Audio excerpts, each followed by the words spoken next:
The butter knife slipped from my fingers, clattering against the porcelain plate with a sound that seemed to echo through our sun-drenched kitchen. Randy hadn't even looked up from his phone when he said it. "I want a divorce, Elena." Steam still rose from his untouched coffee.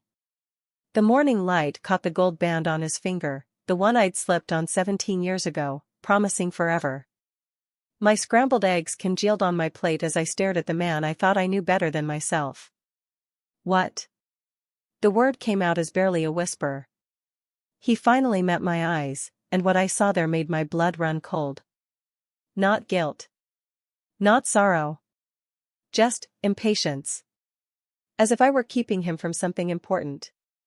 "You heard me." He pushed back from the table, the chair leg scraping against our hardwood floor.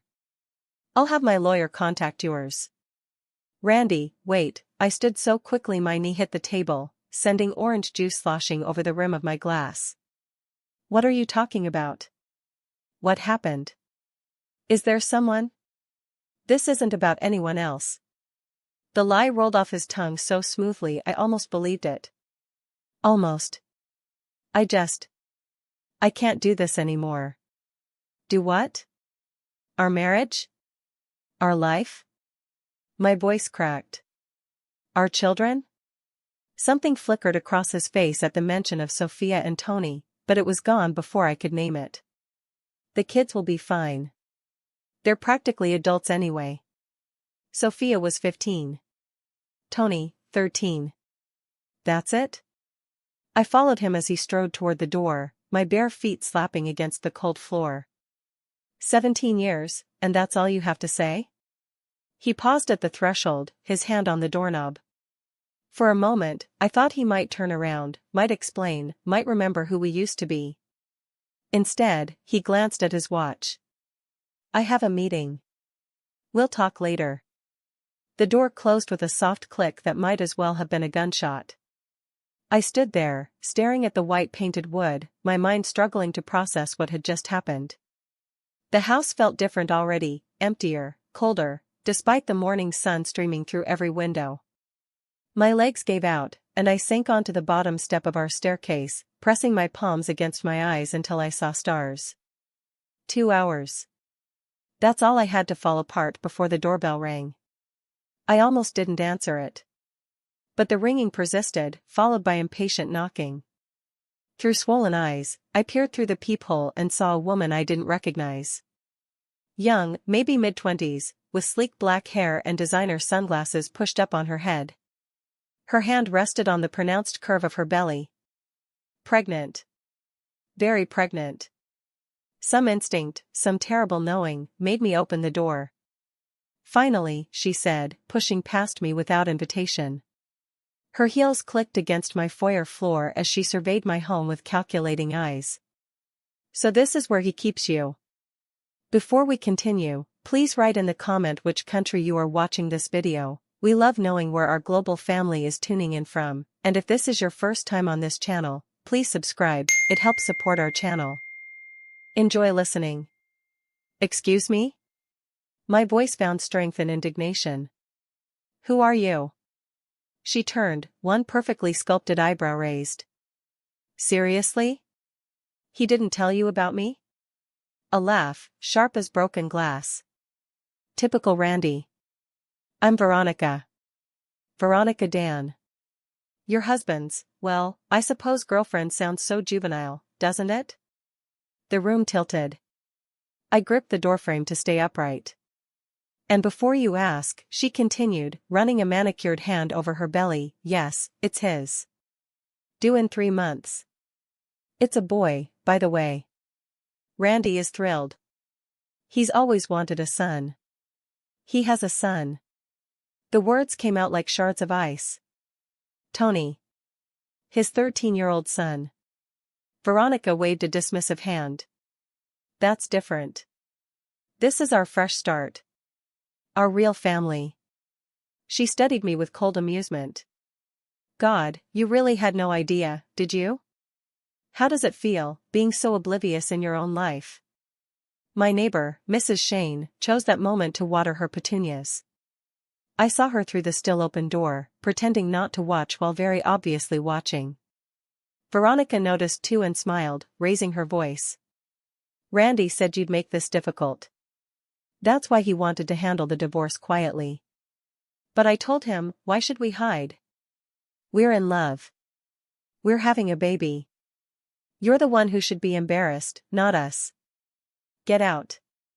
My voice was steady now, fueled by a cold fury that surprised me. Get out of my house. Your house? She laughed again. Oh, honey. You might want to check whose name is on the deed. Randy has been planning this for a while. She sauntered toward the door, pausing to deliver one final blow. He'll be by later for his things. Try not to make a scene. It's beneath you. The door slammed behind her, rattling the family photos on the wall. I stood frozen for exactly 10 seconds. Then I walked to the kitchen, picked up my phone, and called my best friend. Dorothy? Clear your afternoon. I need you. Dorothy arrived within 20 minutes, armed with tissues and righteous fury. She found me in the living room, surrounded by photo albums I'd pulled from the shelf. That absolute bastard, she said, pulling me into a fierce hug. Tell me everything. I did. Every word, every cruel detail. When I finished, Dorothy was pacing my living room like a caged tiger. Something's not right, she said. Randy is calculating, but he's not cruel. Not like this. And showing up with his pregnant mistress? That's not just leaving, that's scorched earth. Maybe I never really knew him. No. Dorothy stopped pacing, fixing me with her lawyer's stare. You knew him. Which is why this doesn't make sense. Elena, think. Has anything been different lately? Any changes in his behavior? I thought back over the past few months. He's been working late more often. Taking calls in his study. But I thought it was just the Clifford acquisition. What else? He's been asking strange questions. About my family. My parents, specifically. Dorothy frowned. Your parents have been dead for 10 years. I know. That's why it was so odd. He wanted to know about their accident. If I'd kept any of their papers. Legal documents. Elena. Dorothy's voice was sharp. Where are your parents' documents? In the safe. In Randy's study. Why? But Dorothy was already moving, heading for the stairs. Show me. Now. Randy's study had always been his sanctuary. I rarely entered without invitation. But as I spun the combination on the safe, our wedding date, how's that for irony, I felt like an intruder in my own home. The safe was empty. No, not empty. A single envelope remained, my name written across it in my mother's careful script. My hand shook as I opened it. My darling Elena, I read aloud. If you're reading this, then something has happened to us, and there are things you need to know. The letter detailed a trust. One my parents had set up before their death, meant to pass to me on my 40th birthday, just 3 months away. The amount made me gasp. But it was the conditions that made my blood run cold. The trust reverts to charity if the beneficiary is divorced or legally separated at the time of disbursement, Dorothy read over my shoulder. Holy shit, Elena. How much money are we talking about? $8 million. Dorothy whistled low. And Randy knew about this? He must have. He handled all our finances. Said it was easier that way. I felt sick. Oh God, Dorothy. Our entire marriage. Has it all been about money? We need to dig deeper, Dorothy said, her lawyer instincts in full gear. But carefully. If he's been planning this, we need to be smarter. A knock at the door interrupted us. Not the doorbell, a knock. Familiar. I knew that rhythm. That's Mrs. Shane, I said. My neighbor.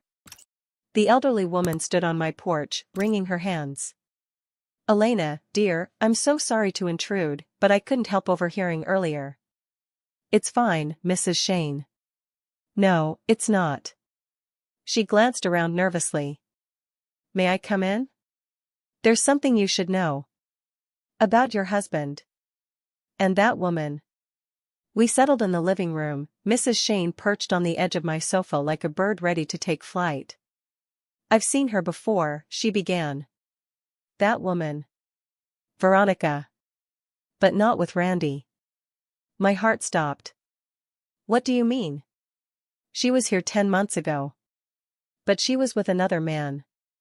Older. They were arguing in a car outside your house. I thought it was strange, but... She shrugged. I mind my own business. Usually. Can you describe the man? Mrs. Shane's description was vague but familiar. Something about it nagged at me, like a word on the tip of my tongue.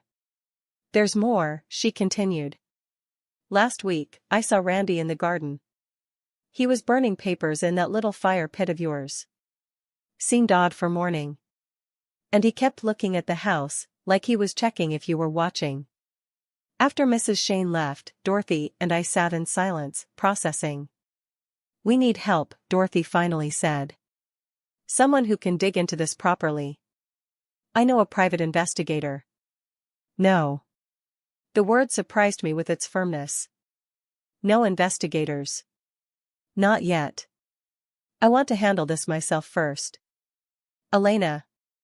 I know my husband, Dorothy. Or I thought I did. Either way, I know how he thinks. How he plans. I stood, feeling stronger than I had all day. He wants a quiet divorce? Fine. But I'm going to find out why. The real reason. That night, I waited for Randy to come for his things. He never showed. Instead, I received a text, staying at hotel. Movers will come tomorrow. Please don't make this harder than necessary. I stared at those words until they blurred. Then I did something I hadn't done in years. I called my cousin Daniel in Seattle. Elena? His voice was groggy, I'd forgotten about the time difference. Is everything okay? Danny, I need to ask you something. About Mom and Dad. About their accident. A pause. What about it? Was there ever anything strange about it? Anything that didn't add up? The silence stretched so long I thought we'd been disconnected. Why are you asking this now? His voice was careful, measured. Please, Danny. It's important. Elena. A sigh. Your parents were coming to see me when they died. They called me the night before, said they had discovered something. About Randy. They were worried. The room spun. What did they discover? I don't know. They died before they could tell me. But Elena, they were planning to hire a lawyer. They mentioned something about protecting you. Protecting your future. I hung up feeling like I'd been punched in the gut. My parents had known. Whatever Randy was, whatever he'd planned, they'd figured it out. And then they'd died. No. I couldn't go there. Not yet. The next morning, the movers arrived as promised. I watched them pack Randy's things with clinical detachment. His clothes. His books. The artwork he'd chosen. 17 years, reduced to boxes and bubble wrap. Ma'am? One of the movers held up a small wooden box. This was in the back of the closet. Want us to take it? I recognized it immediately. Randy's memory box, where he kept old photos and letters. I'll handle that one. I waited until they left before opening it. Inside were the expected mementos, ticket stubs from our first date, our wedding invitation, photos of happier times. But beneath those, wrapped in plastic, were documents that made my blood freeze. Marriage certificates. Plural. The first was ours. The second, dated 3 years before we met, showed Randy married to a woman named Rebecca Rickey. No divorce decree. The third, dated 5 years before our marriage, listed a bride named Jennifer Liu. My husband wasn't just a cheater. He was a serial bigamist. But why? What was the point of multiple marriages? I found the answer in a notebook tucked beneath the certificates. Randy's handwriting, detailing each woman's financial status. Trust funds. Inheritances. Insurance policies. And beside each name, a date and a note: divorced, trust secured, or deceased, policy claimed. My name was at the bottom. Next to it, trust matures at 40. Divorce must be finalized before September. I was just another mark. Another score. But 2 names on the list didn't have resolution notes. Rebecca Ricky and Jennifer Lou were simply marked complicated. My phone rang. Dorothy. Elena, I've been doing some digging. That woman, Veronica? She's not who she says she is. What do you mean? Veronica Dan doesn't exist. At least, not officially. No social media, no employment history, no address history. It's like she appeared out of thin air 10 months ago. 10 months ago. When Mrs. Shane saw her arguing with the older man. There's more, Dorothy continued. I had a friend run Randy's financials. He's in debt, Elena. Massive debt. Hidden accounts, bad investments. He's been keeping it from you, probably using your joint assets to stay afloat. How much debt? Close to $2 million. No wonder he needed my parents' trust. But something still didn't add up. Why the elaborate charade with Veronica? Why not just divorce me quietly? Unless. Dorothy, I need you to look up 2 names. Rebecca Ricky and Jennifer Lou. See if they're still around. While Dorothy worked her legal magic, I did something I should have done hours ago. I called my children. Mom? Sophia's voice was worried. Dad called. He said you guys are getting divorced? Is that true? It's complicated, sweetheart. Where are you? At Madison's house. Dad said I should stay here tonight. Give you space. And Tony? He's at soccer camp, remember? Dad called the coach, said to keep him an extra few days. Of course. Randy had made sure the children were away. Protected from the fallout, or removed as obstacles? Sophia, I need you to come home. Now. And don't tell your father. An hour later, my daughter sat across from me, her face a younger version of my own, processing the truth about her father. I didn't tell her everything. She didn't need to know about the other marriages, the schemes. But she deserved honesty about the divorce and Veronica. I knew something was wrong, she said quietly. Dad's been acting weird. And I saw him once, with her. At the mall. They were shopping for baby stuff. When was this? 2 months ago. I confronted him, but he said I was mistaken. Made me feel crazy for even suggesting it. Her eyes filled with tears. I'm sorry, Mom. I should have told you. Oh, sweetheart. None of this is your fault. We were still holding each other when Dorothy called back. Elena, you need to hear this. Rebecca Ricky is alive. She lives in Portland now. And get this, she's been trying to reach Randy for months. Something about their agreement. And Jennifer Lou?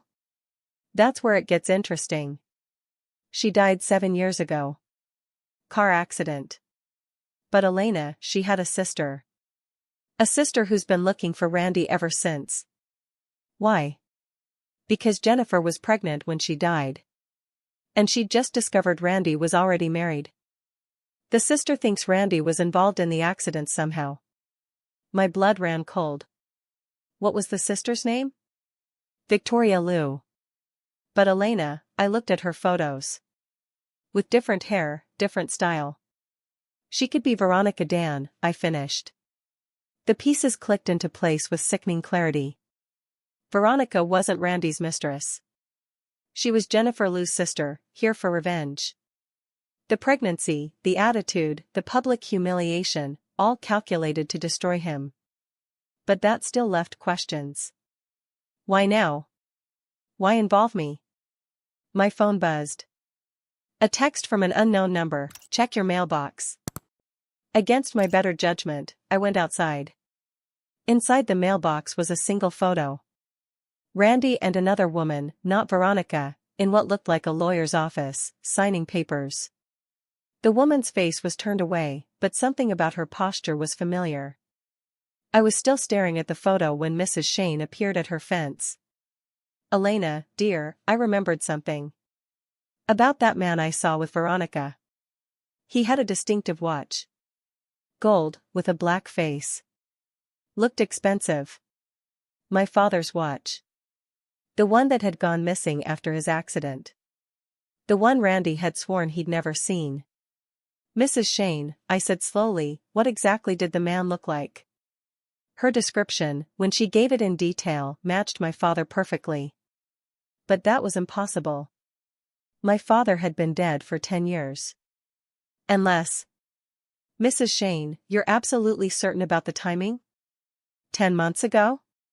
Positive, dear. It was the day of my grandson's birthday party. May 15th. I thanked her and walked back inside on unsteady legs. Sophia looked up from her phone, concern etched on her face. Mom? You look like you've seen a ghost. Maybe I had.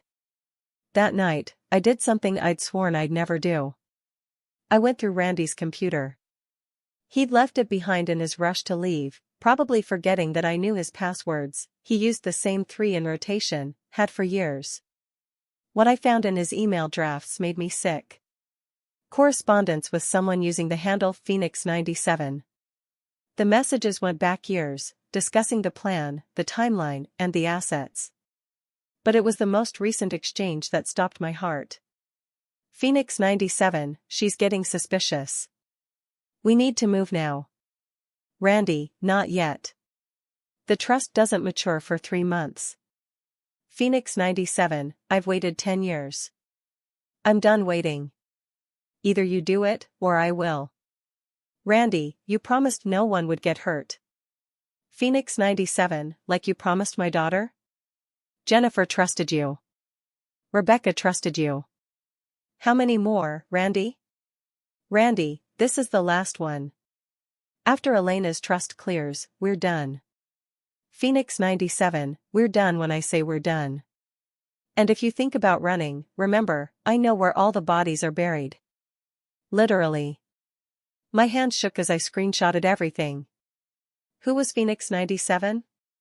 And what did they mean by literally? Mom? Sophia stood in the doorway. There's someone at the door. It was past midnight. My heart hammered as I peered through the peephole. A woman stood there, older, weathered, but with eyes I'd recognize anywhere. Rebecca Rickey. Randy's first wife. Please, she said when I opened the door. I know it's late, but we need to talk. All of us. All of us? That's when I noticed the car in my driveway. Veronica, or rather, Victoria, sat in the passenger seat. And in the back, a figure that made my knees buckle. The man from Mrs. Shane's description. The one with my father's watch. He stepped out of the car, and in the porch light, I saw his face clearly. Not my father. But close enough to be his brother. Because he was. Hello, Elena, said the uncle I'd been told died before I was born. I think it's time you knew the truth about your family. And about Randy. We gathered in my living room, a bizarre assembly of Randy's victims and my supposedly dead uncle. Sophia sat beside me, gripping my hand as the truth unfolded. My name is Robert Alvin, my uncle began. And yes, I'm your father's brother. He told you I died because it was safer that way. I've spent the last 30 years in witness protection. Witness protection? My voice was barely a whisper. Your father and I witnessed a murder when we were young men. The killer was never caught, but he knew we could identify him. Your father chose to stay, to build a life, to hope the danger would pass. I chose to disappear. What does this have to do with Randy? Robert's face darkened. Everything. The man we saw commit murder that night? His name was Martin Rickey. Randy's father. The room spun. Rebecca spoke up, her voice bitter. Randy isn't his real name. It's Martin Jr. He changed it when his father went to prison for tax evasion. They never got him for the murder. But Randy knew what his father had done. He found out about your family, Elena. About the witnesses. So he married me to, what? Get revenge? No, Victoria interjected. He married you for money. Just like he married my sister. Just like he married Rebecca. But when he found out who your father was, it became something more. Insurance. As long as he was married to you, he figured your family's secret was safe. But my parents died, I said numbly. Robert's face crumpled. That was my fault. I reached out to them 10 years ago. Told them I was coming back, that I was tired of hiding. And then they told me they were going to meet with your cousin before coming to meet me when it happened. The accident was just that, an accident. But Randy saw an opportunity. He knew about the trust, Rebecca added. He'd been planning to divorce you before your 40th birthday all along. But when he found out about the trust, he realized he could have it all. The money and the silence. Until I showed up, Victoria said. My sister died because of him. Maybe not directly, but she was rushing to confront him about his lies when she crashed. I've spent 7 years planning this. Getting close to him. Pretending to be pregnant with his child. You're not pregnant? Sophia gasped. Victoria smiled coldly. Oh, I'm pregnant. But not with his baby. My husband's. Randy just thinks it's his because he's arrogant enough to believe every woman wants him. So this whole thing, the dramatic entrance, the public humiliation, was meant to destroy him publicly before I destroyed him legally. I have evidence of his bigamy. His fraud. Everything. But something still didn't add up. I turned to Robert. Why reveal yourself now? Why risk your safety? His eyes met mine, full of sorrow. Because Randy made a mistake. He reached out to my handler last month, trying to find me. He knew I was alive, his father had told him. He wanted to make a deal. My silence for a cut of your trust. But you said no. I said I'd think about it. But I knew then that you were in danger. All of you were. Randy is desperate. His debts aren't just financial, he owes money to dangerous people. People his father knew.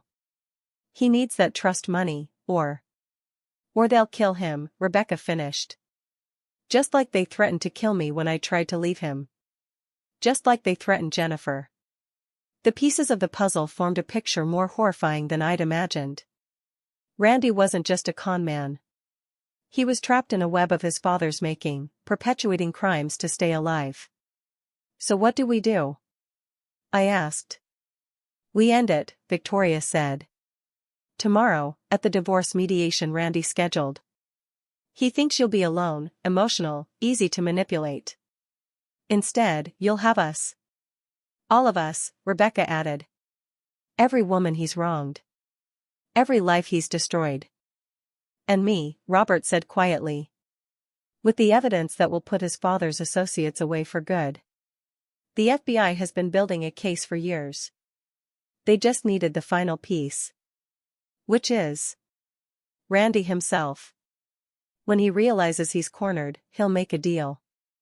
He'll turn on everyone to save himself. It's who he is. I looked around the room at these strangers bound by shared pain. And then? Then you get your life back, Victoria said. We all do. But I knew it wouldn't be that simple. Nothing ever was with Randy. The mediation was scheduled for 2 p.m. the next day. I arrived early, alone as planned. Randy was already there, looking haggard but trying to project confidence. Elena, he said, attempting warmth. I'm glad we can do this civilly. Are you? He had the grace to look uncomfortable. I know yesterday was difficult. Veronica shouldn't have come to the house. But you have to understand, I fell in love. It happens. Does it? I kept my voice neutral. Tell me, Randy, when exactly did you fall in love? Before or after you found out about my trust fund? His face went still. I don't know what you're talking about. No? Then let me refresh your memory. I pulled out the photos Rebecca had given me. Him with her. Him with Jennifer. The marriage certificates. How many times can you fall in love, Randy? He went white. Where did you get those? Does it matter? Elena, you don't understand. It's not what it looks like. It never is with you, is it? The door opened. Victoria walked in first, no longer pretending to be pregnant, her prosthetic belly gone. Behind her, Rebecca. Then two more women I didn't recognize but whose faces I'd seen in Randy's files. Hello, Martin, Rebecca said coldly. Miss me? Randy stood so fast his chair toppled. This is ambush. I want my lawyer. Present and accounted for, said a man entering behind the women. Though I should mention, Mr. Ricky, I'm no longer representing you. Conflict of interest, you understand. Hard to defend a client when you discover you're also one of his victims. What? That investment opportunity you brought me? The one that cost me my retirement? I've been looking into where that money really went. Randy backed toward the door, but it opened again. Robert entered, flanked by two FBI agents. Going somewhere? Robert's voice was ice. I watched Randy's face cycle through emotions, shock, fear, rage, and finally, desperate calculation. You're dead, he whispered. Disappointed? Your father will be too. Though I doubt you'll get a chance to tell him. He's being arrested as we speak. Amazing what people will confess when they think their son is about to testify against them. I haven't testified to anything. No? One of the agents stepped forward. Then what do you call this? He produced a recording device. Your conversation with Phoenix 97? That was us, Mr. Ricky. Every word, every confession, every threat. Recorded. Randy turned to me, and for the first time in our marriage, I saw real fear in his eyes. Elena, please. You don't understand. They'll kill me. My father's associates, if I don't pay them. Then you should have thought of that before you made me your mark, I said quietly. Before you made all of us your marks. I loved you. The words exploded from him. At first, it was about the money, yes. But I fell in love with you. With our life. With our children. Don't. My voice could have cut glass. Don't you dare bring our children into this. You sent them away. You were going to let them think I was the villain in this story. I was protecting them. You were protecting yourself. You always have. The agents moved in, but Randy had one more card to play. Your parents, he shouted. You want to know about your parents? Ask him.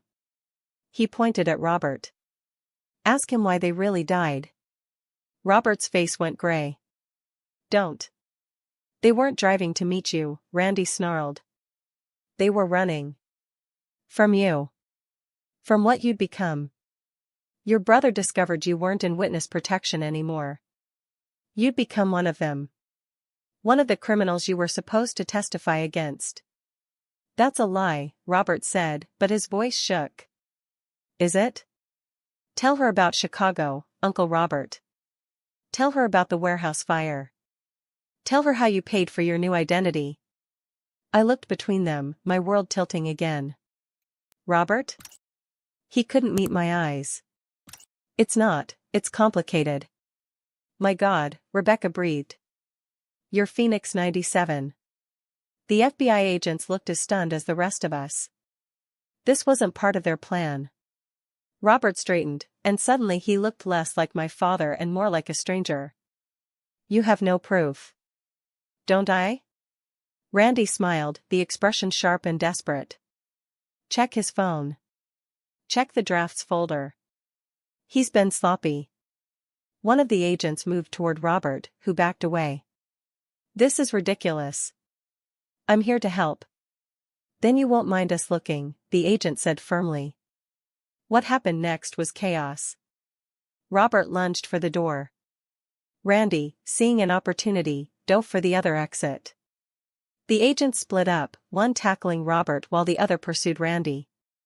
But Victoria was faster. She'd come prepared for Randy to run. The pepper spray caught him full in the face, sending him crashing into the wall. As both men were handcuffed, the truth emerged in broken pieces. Robert had indeed turned criminal, using his supposed death to build a new empire. He discovered Randy's schemes and decided to use them for his own ends, extorting money from Randy while pretending to protect me. My parents had discovered the truth and were fleeing to protect me when they died. The accident was real, but they'd been running from my uncle, not to him. I'm sorry, Elena, Robert said as they led him away. I wanted to protect you. In my own way, I was trying to. By using me as bait? By letting Randy continue his schemes? By getting close enough to take him down. And take back what he stole. You're no better than he is. Robert's laugh was bitter. No. I'm worse. Because I had a choice. Hours later, I sat in my empty house with Sophia and Tony, who'd returned from camp. The FBI had taken our statements. The lawyers had begun untangling the web of marriages and frauds. The media had gotten wind of the story. By tomorrow, it would be everywhere. So Dad's going to jail?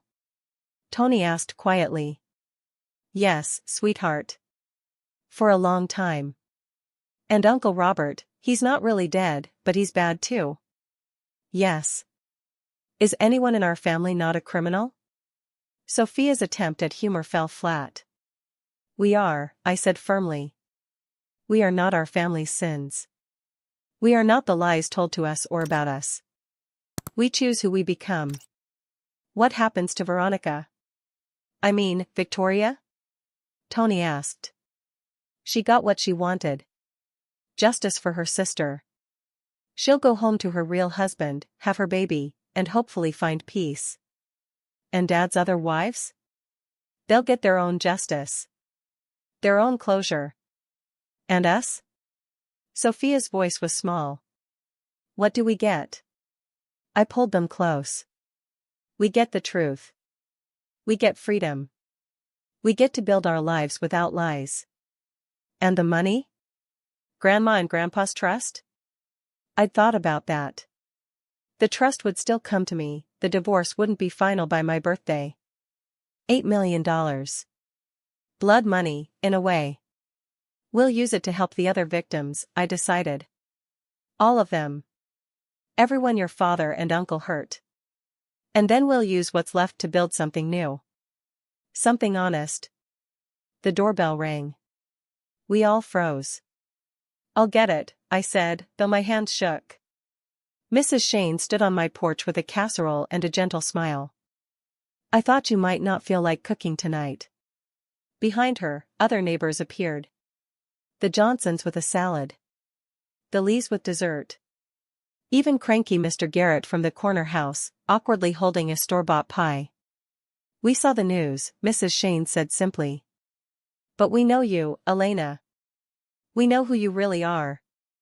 I stood there, surrounded by the community I'd lived in for years but never really seen, and felt something break open inside me.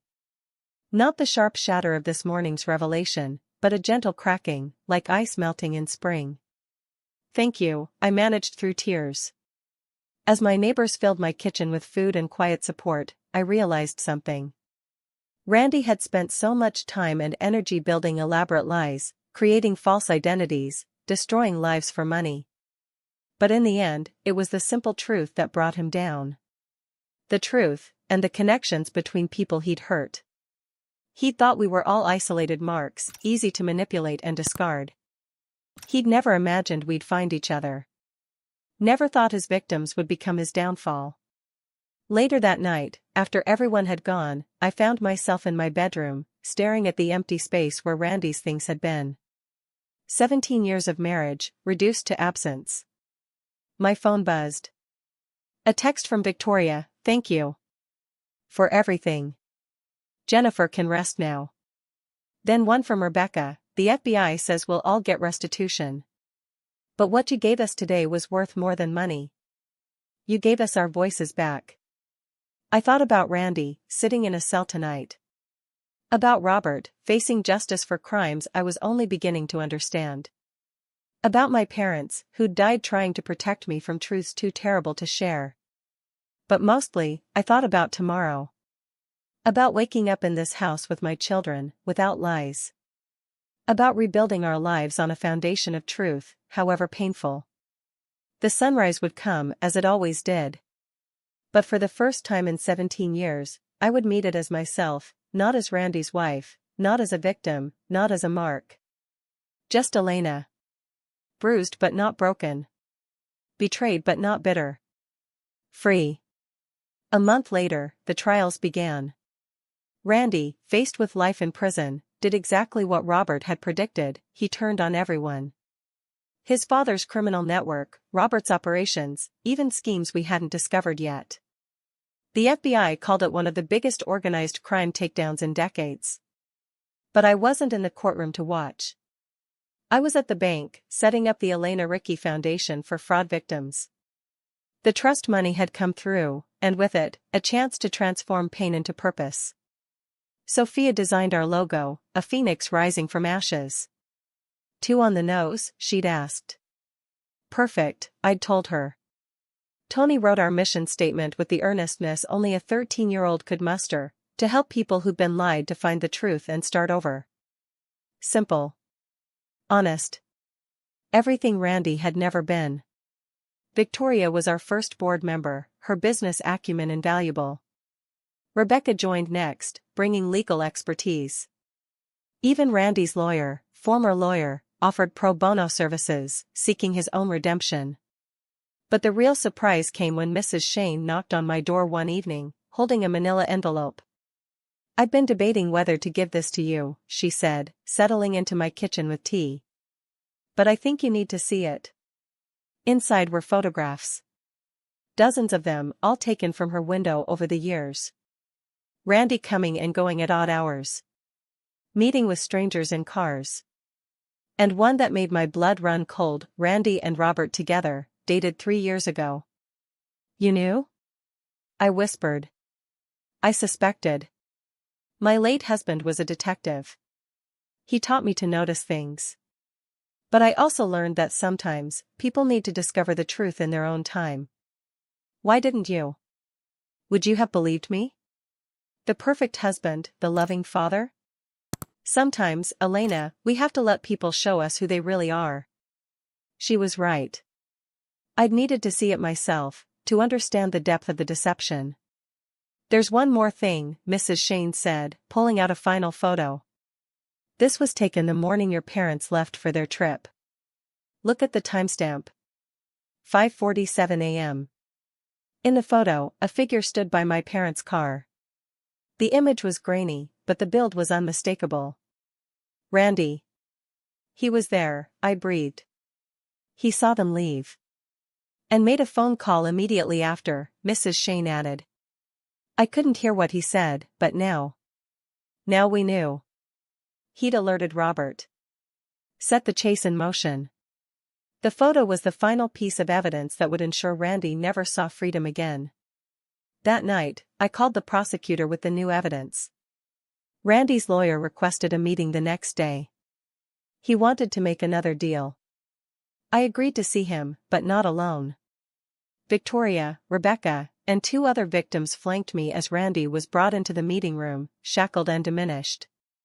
Elena, he started, but I held up a hand. You don't get to speak. Not anymore. Just listen. I placed Mrs. Shane's photo on the table. Watched the last of his arrogance crumble. You called Robert that morning. You set my parents' death in motion. And for what? Money you were never going to get anyway? His mouth opened and closed like a fish gasping for air. Here's what's going to happen, I continued. You're going to plead guilty to everything. No trial, no appeals, no deals. You're going to detail every crime, every victim, every penny stolen. And then you're going to disappear into whatever hole they put you in, and you're never going to contact me or our children again. The kids are not yours anymore. You gave up that right when you chose greed over family. I'll die in prison, he whispered. My father's enemies. Then you should have thought of that before you followed in his footsteps. Victoria leaned forward. My sister died at 23. She'll never get married, never have children, never grow old. Why should you get what you stole from her? Rebecca added, you took 10 years of my life. 10 years of looking over my shoulder, afraid you'd find me. One by one, each woman spoke. Each voice another nail in the coffin of Randy's delusions. When they finished, I stood. Goodbye, Randy. Or Martin. Or whoever you really are. May you finally learn what it means to live with truth. As we left, I heard him call out one last time. I did love you, Elena. That was real. I didn't turn around. Maybe he had loved me, in whatever twisted way he was capable of. But love without honesty isn't love at all. It's just another con. 10 months later, I stood in my kitchen, the same kitchen where my world had shattered over breakfast. But everything else had changed. The walls, once pristine white, now blazed with color, Sophia's artwork covering every surface. Tony's soccer trophies lined the mantel, no longer hidden in Randy's study. The house breathed again, free from the weight of secrets. Mom, I'm heading to the foundation, Sophia called out. At 16, she'd become our youngest volunteer, helping other teens cope with family fraud. Take your brother, I called back. He's got coding class with the Wilsons. The foundation had grown beyond our wildest dreams. What started as a way to help Randy's victims had become a nationwide network. We'd helped dozens of families already, unraveling financial deceptions and providing support. Victoria had her baby, a healthy girl she named Jennifer. She sent photos regularly, the child's innocent smile a reminder that life continues, even after devastation. Rebecca had started dating again, cautiously but hopefully. 20 years of looking over my shoulder, she'd told me. I'm ready to look forward instead. Even Randy's father's victims had found us, sharing stories that went back decades. We were mapping a web of deception that spanned generations, helping law enforcement close cold cases and prevent future crimes. But the biggest surprise came from an unexpected source. A woman appeared at the foundation one day, elderly but elegant. She introduced herself as Margaret Rickey, Randy's mother. I know I have no right to be here, she'd said, tears streaming down her face. But I need you to know, I tried to stop them. Both of them. My husband, and later my son. They destroyed me for it. She'd brought boxes of evidence she'd hidden for 40 years. Documents that exposed not just crimes, but the system that had enabled them. Banks that looked the other way. Lawyers who facilitated frauds. An entire network of complicity. I couldn't save my son, she'd said. But maybe I can help save others. Her information led to a federal investigation that was still ongoing. The foundation had become more than a support system, we were actively working to change the systems that allowed predators like Randy to thrive. My phone buzzed. An unknown number, but I recognized the prison prefix. I almost didn't answer. Then curiosity won. Hello? You were right. Randy's voice was different. Older. Broken. About everything. I just wanted you to know, I testified. Gave them everything. Not for a deal. Just because you were right. Why are you calling, Randy? To say I'm sorry. I know it means nothing. I know it changes nothing. But I needed to say it. And? A pause. And to warn you. Robert had partners. People I didn't know about. They're still out there, and they blame you for his arrest. Be careful, Elena. The line went dead. I stood there, processing this final manipulation. Was it real concern or another con? With Randy, I'd never know. But I wasn't the same woman who'd sat at that breakfast table, blindsided and broken. I had resources now. Allies. Strength born from surviving the worst. I called the FBI agent handling our case. Then I called my security company. Yes, I had one now. Finally, I called my children. Family meeting, I said when they got home. We need to talk. We sat in our colorful kitchen, and I told them about Randy's call. Their faces went through the same emotions I'd felt: fear, anger, determination. So we're still in danger? Tony asked. Potentially. But we're not victims anymore. We're prepared. What do we do? Sophia's jaw was set, so much like mine. We live, I said firmly. We don't hide. We don't run. We've built something good here, something that helps people. We're not letting anyone take that away. Dad's trying to help? Tony sounded confused. Maybe. Or maybe he's trying to manipulate us one last time. With your father, we'll never know the whole truth. That's okay, Sophia said quietly. We have our own truth now. She was right. We'd built our truth from the ashes of lies. Created a family stronger for its scars. Found purpose in our pain. That night, I stood at my bedroom window, looking out at the neighborhood that had embraced us. Mrs. Shane's porch light was on. She'd become our unofficial guardian angel, those sharp eyes always watching. A car drove slowly past. Then again. My hand moved to my phone, ready to call for help.